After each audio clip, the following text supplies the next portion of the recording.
The Night We Went to Floor Zero, Extended Edition. Chapter 1. The Basement. I counted the ceiling tiles in Juan's basement for the fourth time that night. 41. It was always 41, but I like to check. Counting things settles me. My therapist calls it a grounding behavior. I call it knowing how many ceiling tiles are above my head at any given moment, which honestly seems like useful information to have. "Josue, bro, you good?" Juan asked, not looking up from the bag of chips balanced on his stomach like it was a coffee table built specifically for that purpose. "I'm good. I was counting the ceiling tiles." "Again?" "There's still 41. "One day there's going to be 40, Juan said, "and I don't know what you're going to do with yourself." "I'll adapt." Nigtor was on the beanbag chair in the corner, rolling something between his fingers with the concentration of a surgeon. He had a bandana folded so precisely it looked ironed, and a gold chain that caught the one light bulb in the room every time he moved. "Hey, you know what today is?" Nigtor said, not looking up either. "September 11th, I said. "It's the anniversary." "Damn straight. Gotta smoke one for the towers." He lit it like the statement made perfect sense, which, in Nigtor's world, it probably did. "That's disrespectful," Aunt Diddy said from the couch. "Smoking a blunt is disrespectful? To who?" "To the towers, Nigtor. The towers would want me to relax. That's what towers are for. Structural relaxation." "That doesn't mean anything." "Neither does show choir, but you're still auditing it emotionally." And Diddy gasped like he'd been stabbed. "That was one time I told you that." Aunt Diddy was perched on the edge of the couch like he didn't trust the couch, which, to be fair, was Juan's mom's old couch, and it had a permanent chip crumb ecosystem living in the cushions, one that had, at this point, probably developed its own weather patterns. "Can we please not smoke in here?" Aunt Diddy said, pinching the fabric of his shirt away from the smoke like it was going to stain his soul. "I have a show choir thing tomorrow, and I can't show up smelling like a fish concert." "You're not even in a show choir anymore," Juan said. "I'm auditing it emotionally." James was in the recliner that had clearly been claimed as his throne through years of tenure. He had a 2-liter of Coca-Cola wedged between his thigh and the armrest like a nesting bird, and a chimichanga. Where he got it, nobody knew. He simply always had one, the way some men simply always have a pocket knife. "You know what's charming?" James said, apropos of nothing. "What?" Aunt Diddy said flatly, already regretting asking. "A chimichanga and a cold Coca-Cola. Together. At the same time. In your mouth." "Not at the same time, James. Please tell me, not at the same time." "Different bites, alternating." James took a bite of the chimichanga, followed immediately by a long pull of Coke straight from the 2-liter, and sighed with the satisfaction of a man who had just witnessed a sunset. "Charming. You say that about everything." "I don't really see it." "You don't see what? I didn't even disagree with you yet." "I don't really see it." Booty Ballsack had been talking for 11 straight minutes about a fishing trip he took with his church group to a lake, whose name I did not catch because he never actually said the name. He just kept saying, "this incredible body of water," over and over, while gesturing at the size of an invisible fish. His friend Stuart sat next to him, nodding along, occasionally adding a small factual detail like a life raft thrown to a drowning conversation. And Pastor Dale said it was the biggest catfish anyone had seen at that lake in 11 years. And I said, "Pastor Dale, I don't need the credit. The Lord and I caught that fish together." "It was a 22-inch catfish," Stuart said quietly, to no one. "And see, this is the thing about missionary work. You learn patience. You learn that God's timeline is not your timeline. And that fish taught me more about faith than 4 years of seminary, because when you're out there, Stuart, when it's just you and the water and the line goes taut, you understand something about waiting on the Lord that you cannot learn in a classroom." "Booty," Juan interrupted, in the gentle but firm way you'd interrupt a fire alarm test. "There's a concert tonight, at Floor Zero." Booty Ballsack stopped mid-sentence, blinked twice, and said, "The venue?" "The venue? I've heard rumors about that place," Stuart said. "Every place has rumors," Nigtor said, exhaling a cloud that drifted lazily toward the one small window at ceiling height. "Let's just go." I did not want to go. I want to be honest about that because I'm always honest about that. New places make my skin feel like it's on the wrong setting, like someone adjusted the brightness and contrast on the whole world without asking me first. But I also didn't want to be 41 ceiling tiles away from my friends for the rest of the night. So I said, okay. Host sways in, Juan announced like it was a vote, and I just tipped the majority. I was always going to be in, I said. I just needed a second. That's all any of us need, Booty Ballsack said solemnly, in a way that suggested he was still partially talking about the catfish. Chapter 2. Floor Zero. Floor Zero looked like it used to be a furniture warehouse, and nobody had bothered updating that impression. The sign above the door was hand-painted, the O's slightly uneven, like whoever made it got bored halfway through and decided uneven O's were a personality choice now. Inside, the air already smelled like sweat and amplifier smoke, and a banner behind the stage read, in a gothic font that seemed almost cheerful about it, Twin Tower Memorial Band, live from Brazil. Wait, Aunt Diddy said, stopping dead in the doorway. That's the band's actual name? Charming, James said. It's not charming, James, it's insane. I don't really see it. You don't see how a band called Twin Tower Memorial Band playing on September 11th is a lot? I don't really see it. Do you even know what today is, James? James thought about it for a genuinely long time, chewing slowly. Saturday? It's a Saturday. That's also the anniversary of... Aunt Diddy pinched the bridge of his nose. You know what? Never mind. The band was already mid-song when we pushed toward the front. Full power metal, twin guitar harmonies, a drummer who looked like he was fighting the drum kit and slowly losing.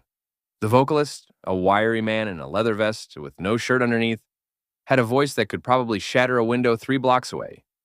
The song ended, the crowd cheered, and then the vocalist raised a hand for silence. And the room actually gave it to him. On these day, he said in an accent thick with feeling, 25 years ago, the world changed forever. Here we go, Nictor muttered. We remember the firefighters.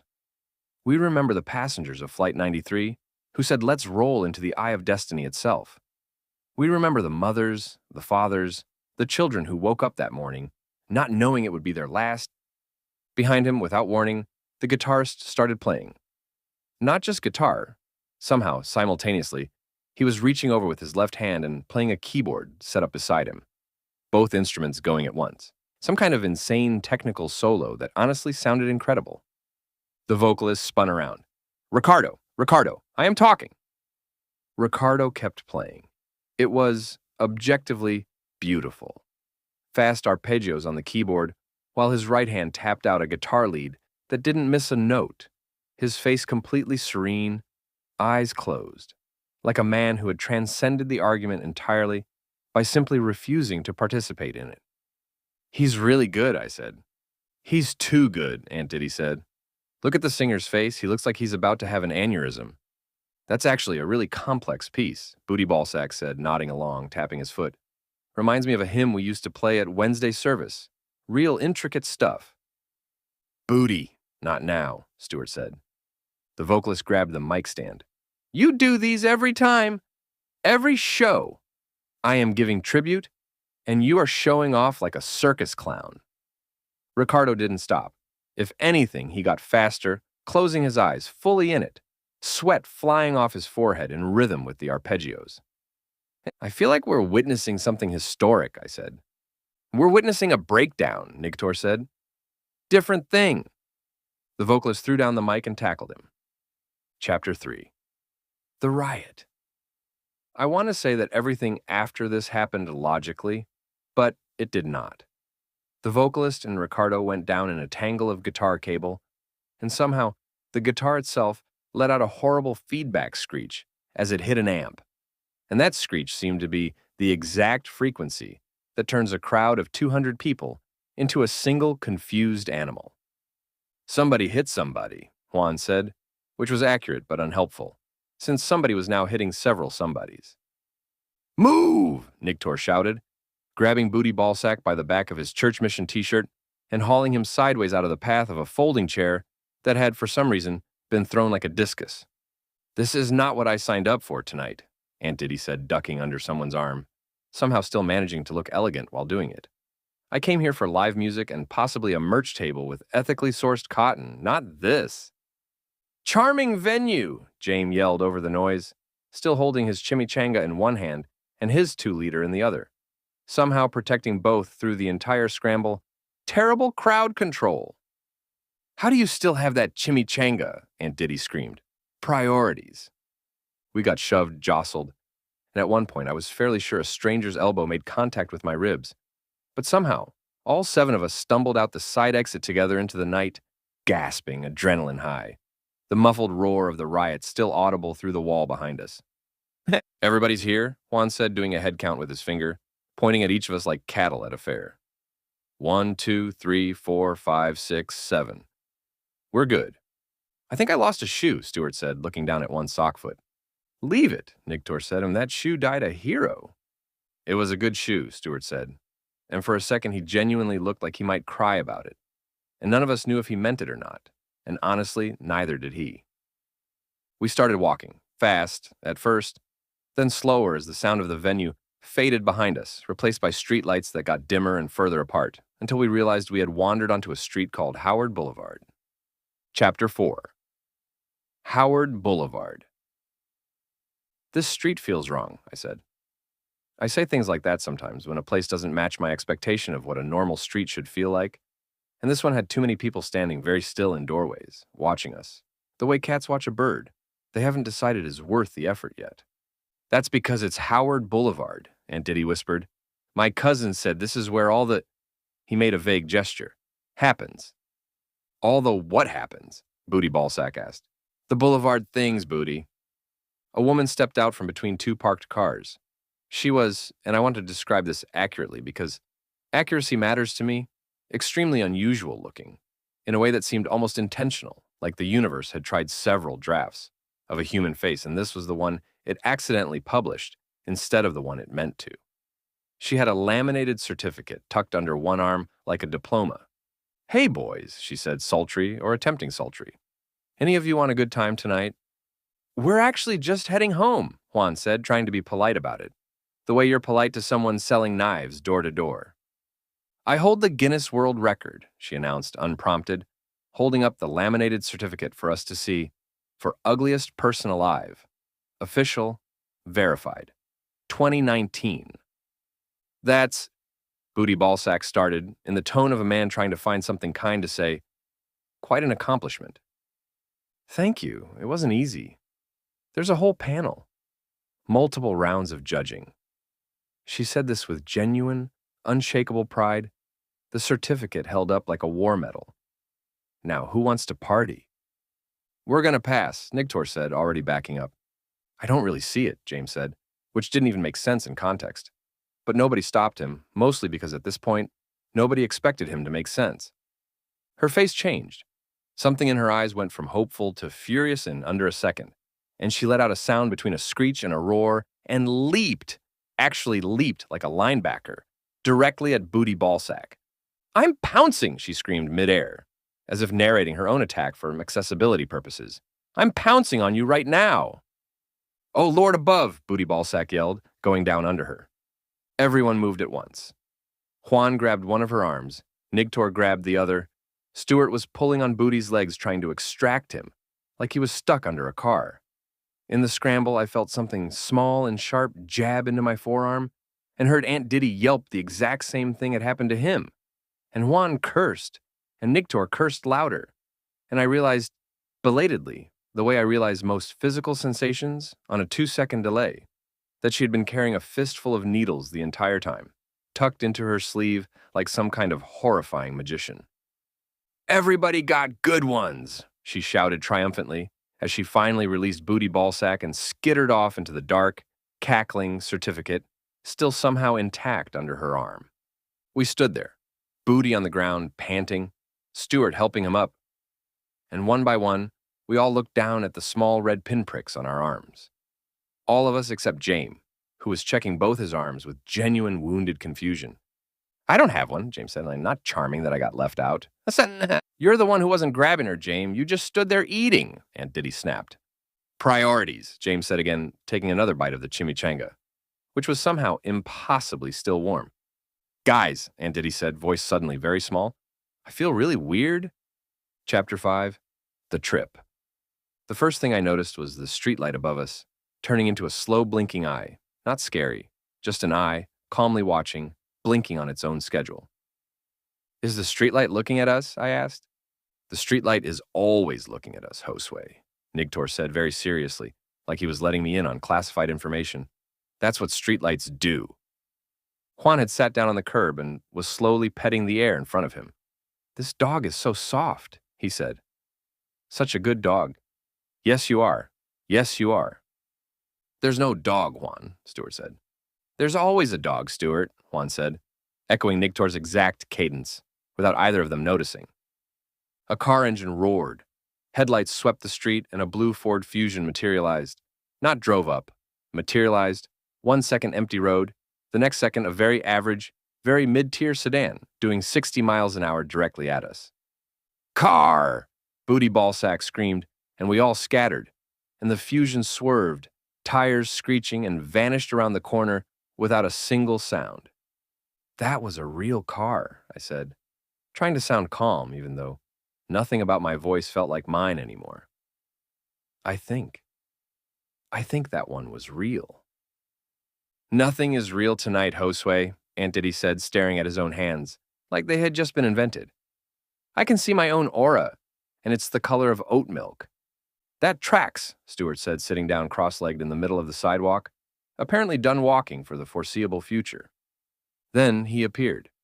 He was enormous, built like a walk-in freezer wearing a t-shirt, and he was carrying a TIG welding rig on his back, like other people carry a hiking pack, welding mask flipped up on his forehead. He walked toward us with the unbothered gait of a man crossing his own kitchen. Brothers, he said, spreading his arms wide, I am the strainer, and tonight, the Lord Buddha, Krishna Jehovah, has revealed to me the true path. Which one is that? Booty Ballsack asked, genuinely curious even through the haze. Zoroastrianism, the strainer said with complete confidence. As of 4 minutes ago. Before that it was Sikhism, but the turban kept catching on my welding mask, so... That tracks, Nigtor said, nodding slowly deeply. The strainer set down his rig, flipped his mask over his face, and without any further explanation, began welding 2 pieces of scrap rebar together on the sidewalk, the arc throwing brilliant blue-white light across all our faces. The weld, when he lifted the mask again, was flawless, clean. A bead so consistent, it looked machine-done. That's incredible, I said, and I meant it, drug-addled brain or not, because good craftsmanship is good craftsmanship, regardless of what's happening around it. I contain multitudes, the strainer said. Also, I am now Rastafarian. Effective immediately. And he picked up his rig and walked off into the dark, whistling something that might have been a hymn. We hadn't even fully processed that before a shopping cart rolled past us. On its own, no one pushing it, wheels squeaking in perfect 4/4 time, with a raccoon sitting upright in the child seat, wearing what appeared to be a tiny hand-sewn business suit. That raccoon has a briefcase, Aunt Diddy said, pointing with real alarm. He's got a meeting, Juan said, nodding along like this was the most reasonable thing he'd heard all night. Don't stare, it's rude. He's got a meeting. What kind of meeting? Quarterly, Juan said with total confidence, and none of us questioned it further because somewhere in our collective drugged brains, quarterly seemed correct. A few minutes later, or maybe it was 1 minute, time had become a suggestion rather than a rule, a man on a unicycle rode past playing bagpipes, except the bagpipes weren't making bagpipe sounds. They were making the specific tone of a dial-up modem connecting to the internet, that long, screeching, hopeful noise, and he rode in a perfect figure 8 around the 6 of us, before disappearing into an alley the same way the strainer had. I miss dial-up, Stuart said, still sitting on the sidewalk. Simpler times. You're a Zoomer, Stuart. You don't remember dial-up. I remember the sound, Booty. The sound is in my bones. Then the vending machine spoke. It hadn't been there a moment ago. Or maybe it had. And we simply hadn't noticed a vending machine standing alone on the sidewalk, with no building attached to it, glowing faintly from within. But now it was undeniably there, and it was undeniably talking, in the voice of someone's disappointed grandmother. You boys are out awful late, it said, the words appearing somehow behind the glass where the snacks should be, spelled out in illuminated pretzel-shaped letters. "Does your mother know where you are?" "No, ma'am," Booty Ballsack said immediately, reflexively, the manners kicking in before the confusion could catch up. "That's a shame. I raised 4 sons, and none of them turned out running around at 3 in the morning. I'm sorry, ma'am." "Don't apologize to the vending machine, Booty," Aunt Diddy hissed. "She deserves respect, Aunt Diddy. She's clearly lived a whole life." The vending machine sighed. An actual audible, weary sigh, the kind that comes from somewhere deep and disappointed, and went dark. And when I blinked, it was gone entirely, like it had never been on that sidewalk at all. A pigeon landed on the curb beside me and looked directly into my eyes. "We the people of the United States," it said, in a clear, confident, slightly nasal voice, "in order to form a more perfect union—" "He's doing the preamble," I said. "I heard it too, right?" Nigtor said. "That's not just me. Establish justice, ensure domestic tranquility." "He's very thorough," Juan said. The pigeon got through, "Provide for the common defense," before getting distracted by a piece of gum on the sidewalk and abandoning the Constitution entirely, which felt, in the moment, like a genuinely profound commentary on something, though none of us could articulate exactly what. Somewhere in there, a mailbox opened its little metal flag mouth and asked Nigtor, very politely, if he had any stamps he could spare. And Nigtor, without missing a beat, patted his pockets and said, "Nah, man, I'm out, sorry." As if this were a completely normal transaction between a man and a mailbox, conducted at 4 in the morning on a street known for prostitution.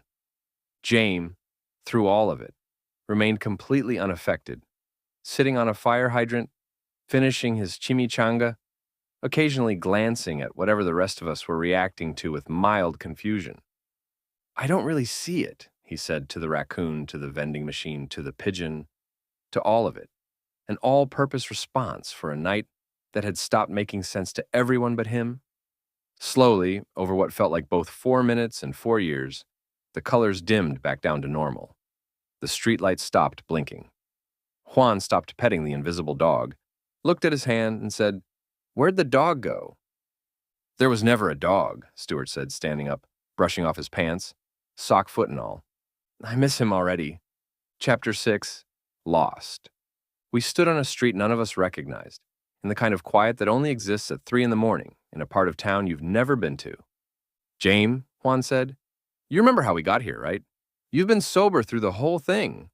James thought about it, chewing the last bite of chimichanga, staring off into the middle distance, like the answer might be written on a billboard somewhere. "No," he said finally. "No, I do not." "You don't remember anything." "I remember the hot dog cart was charming." "There was no hot dog cart on Howard Boulevard, James. You're thinking of something else." "Was there a chimichanga cart?" "You've had the same chimichanga this whole time, James.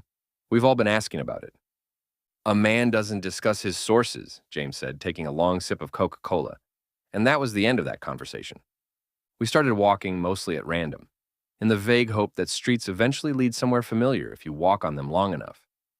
That's when we saw the figure leaning against a chain-link fence, hood up, hands in his pockets, radiating the specific energy of a man who had never once been surprised by anything in his life. "You boys look lost," he said. "We are extremely lost," Aunt Diddy admitted. "Name's CJ."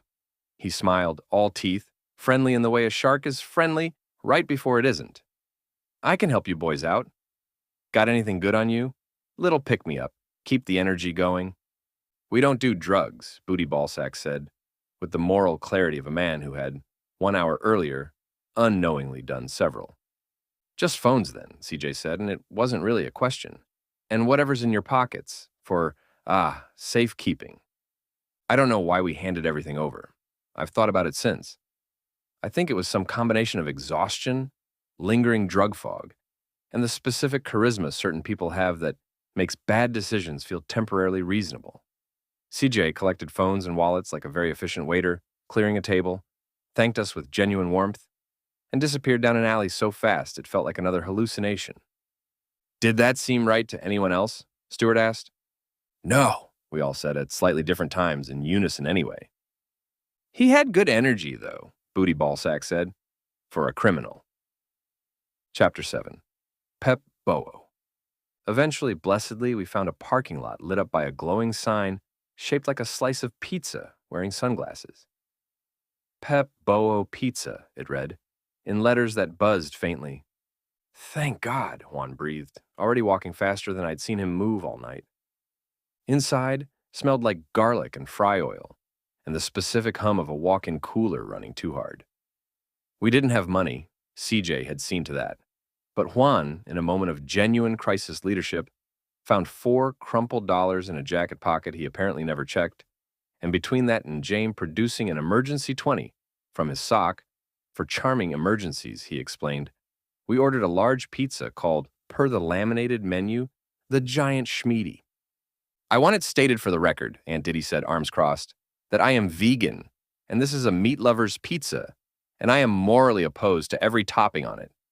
Noted, Juan said. There's pepperoni and sausage and bacon on this. We heard you the first time, Aunt. I'm just saying, this is basically a funeral for several animals stacked on bread. It's charming, James said, already 2 slices deep. I don't need your review, James. I don't really see it. You never see it, James. That's not a real opinion. That's just a noise you make. A chimichanga is also basically a funeral for several animals, James said, gesturing vaguely with his slice, wrapped in a tortilla and washed down with a nice cold Coca-Cola. And I don't hear you complaining about that. Because I'm not at a chimichanga funeral right now, James. I'm at a pizza funeral. Charming distinction. Stop saying charming. I don't really see it. I took my first bite, and something happened to me that I don't fully have words for, even now. It started in my chest and moved outward, warm, total, overwhelming. The kind of feeling you get maybe 4 times in your whole life, where every sense lines up perfectly at once. The grease, the cheese pull, the specific relief of finally sitting down after the worst night of my life. I actually gasped. You good, man? Nigtor asked. I think I just had a great cum, I said, and I meant it exactly as it sounds. A full-body, borderline spiritual release of every ounce of tension I'd been holding since we walked into floor 0. Everyone stared at me. Not that kind, I clarified. I mean the feeling, the pizza feeling, the great cum. I'm renaming this pizza, Juan said solemnly. You can't rename a pizza after someone else's great cum, Juan. That's not how naming rights work, Aunt Diddy said. It's a tribute. It's weird. Everything tonight has been weird, Aunt. At what point do we just accept it and move forward? No. Aunt Diddy opened his mouth, closed it, and finally just muttered, fine. But I want it on record that I still think it's weird. Recorded, Stewart said. That's when we noticed him, sitting alone at a booth in the corner, leather vest, no shirt, a single slice of cheese pizza untouched in front of him, staring at nothing. The vocalist. Is that, Stewart started. Twin Tower Memorial Band guy, Nigtor confirmed. We walked over mostly out of morbid curiosity and booty ballsack, incapable of not talking to a sad stranger, sat right down across from him. Rough night? He asked. The vocalist looked up, eyes red-rimmed. You have no idea. Try us, Booty said, and I want to note that this decision cost us the next 45 minutes of our lives. After the fight, the vocalist began, Ricardo and I, we are pulled apart by security, yes. But security at floor 0, they do not care about who started it. They only care that it happened. So they throw everyone out, the whole band, into the parking lot, still in our stage clothes. And I am trying to explain. I am the one giving tribute. I am the victim here. But nobody is listening. And then, Ricardo, he says to the rest of the band, he says I am the problem, me, and the drummer, Paolo. He has always sided with Ricardo, ever since the incident in Curitiba with the second keyboard, which is a whole separate story I will tell you another time. And so, the 4 of them, they decide, right there in the parking lot, under a single flickering light, that they have had enough of my tributes, enough of my speeches. And Paolo, he says, my friend, tonight you walk home. And I say, walk home? We are 700 miles from home. We are on tour. And he says, this is not what I mean. And then the bass player, Diego, he punches me one time directly in the stomach. And I go down, and I am on the ground in the parking lot of floor 0. And the last thing I see is the tour bus pulling away. and Ricardo waving, actually waving. Like this is a pleasant goodbye and not a betrayal of everything the Twin Tower Memorial Band was built to honor. That's rough, man, Juan said into the silence that followed. I have no phone, no wallet, no band. I have been sitting in this pizza restaurant for 2 hours contemplating my entire life. We also just got robbed by a guy named CJ, Aunt Diddy offered, as if this might be comforting. CJ, the vocalist repeated. Everyone I meet tonight has a name like a children's cartoon and the moral character of a scorpion. You want a slice? Juan asked, sliding the box across the table. It's called the Giant Schmeedy. Josue had a great come over it. The vocalist blinked slowly, looked at the pizza, looked at me, and said, with the exhausted gravity of a man who had truly seen everything a single night could offer, at this point, why not? Chapter 8, Barnabas Bangus. Angus. We were still sitting there, 7 of us plus one heartbroken Brazilian vocalist, half a giant schmeedy left on the tray, when the sky above the parking lot made a sound like tearing metal, and every single person in Pepboa looked up in perfect unison. Is that a plane? Stuart yelled, standing up so fast his chair fell backward. It was, in fact, a plane, small, single-engine, one-wing trailing smoke, spinning in a slow, almost lazy spiral, down toward the parking lot, like it had given up on the whole idea of flying and was simply returning to the earth out of politeness. It hit the asphalt in a shower of sparks, skidded 30 feet, clipped a light pole, and finally stopped, nose crumpled, propeller bent into a shape that no propeller should ever be in. The door popped open. A man climbed out, brushing off his jacket like he'd just stepped out of a cab. No way, Juan said, standing up so fast he nearly knocked over the pizza box. Josue, is that? Barnabas, I said. It was Barnabas, unmistakably. Same crooked smile from 10th grade homeroom, same walk like the ground personally owed him something. Barnabas Bangus Angus, Juan yelled across the parking lot.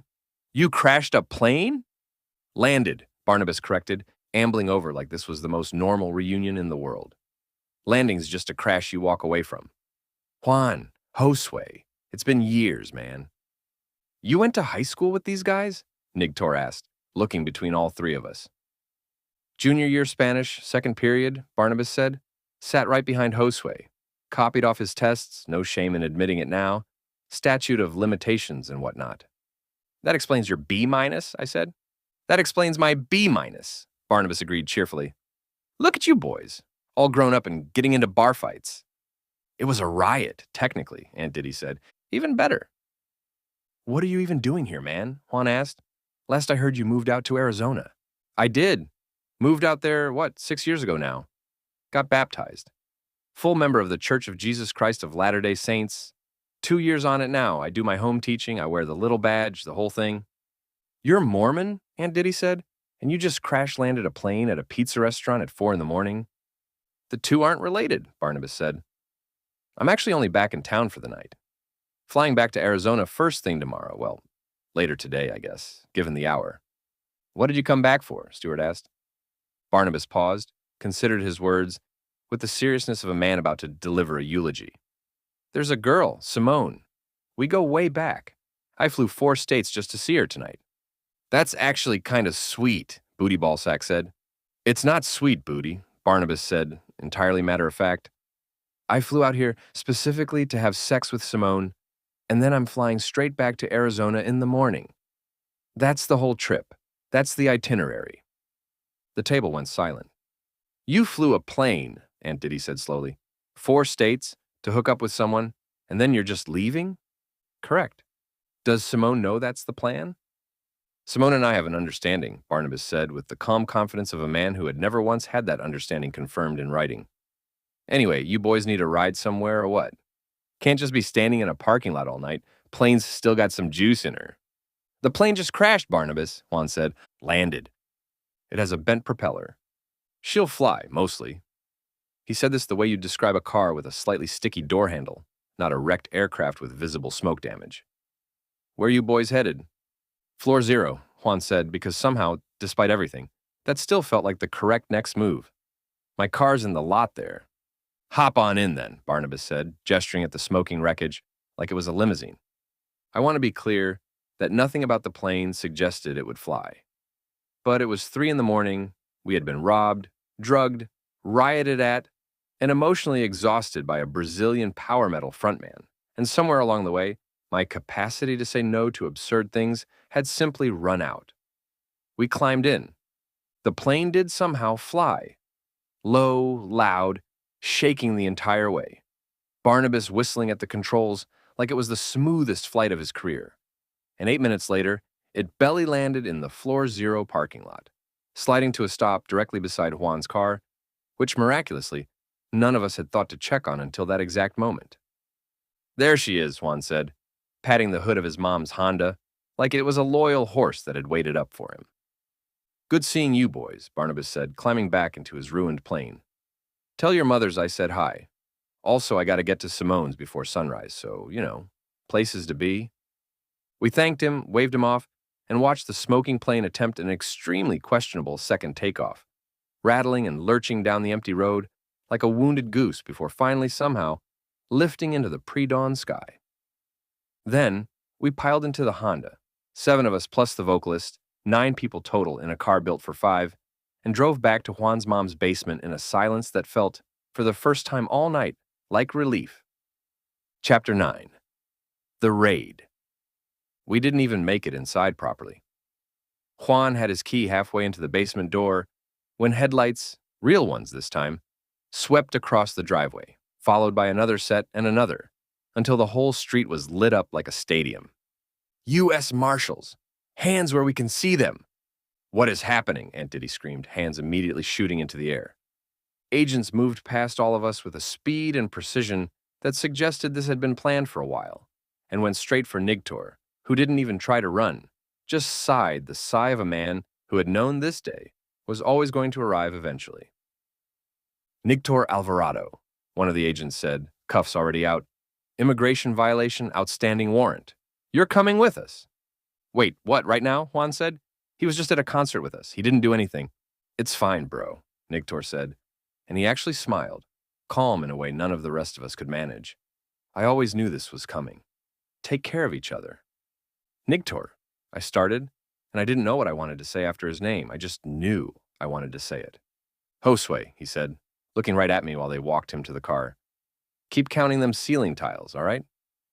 And then he was gone, taillights disappearing down the street, and the 8 of us stood in the driveway at 4 in the morning, exhausted, drugged, robbed, concert riot survivors, staring at the space where our friend used to be. Epilogue. The letter. We didn't hear from him for 4 months. Then, in October, a letter arrived at Juan's mom's house, postmarked El Salvador, in handwriting that was unmistakably Nigtor's. All sharp angles and confident loops, like even his cursive had swagger. Juan read it out loud in the basement. All of us gathered around the same beanbag chair Nigtor used to sit in. James in his recliner with a fresh 2-liter and, inevitably, another chimichanga. Aunt Diddy perched on the arm of the couch. Booty Ballsack and Stuart shoulder to shoulder, and me, counting the ceiling tiles one more time. Still 41. A familia. Sorry it took so long to write. Things have been busy. I started a business. You're not going to believe this, but I'm running the most successful artisanal pupusa cart in 3 towns. Got a whole system. People line up before I even open.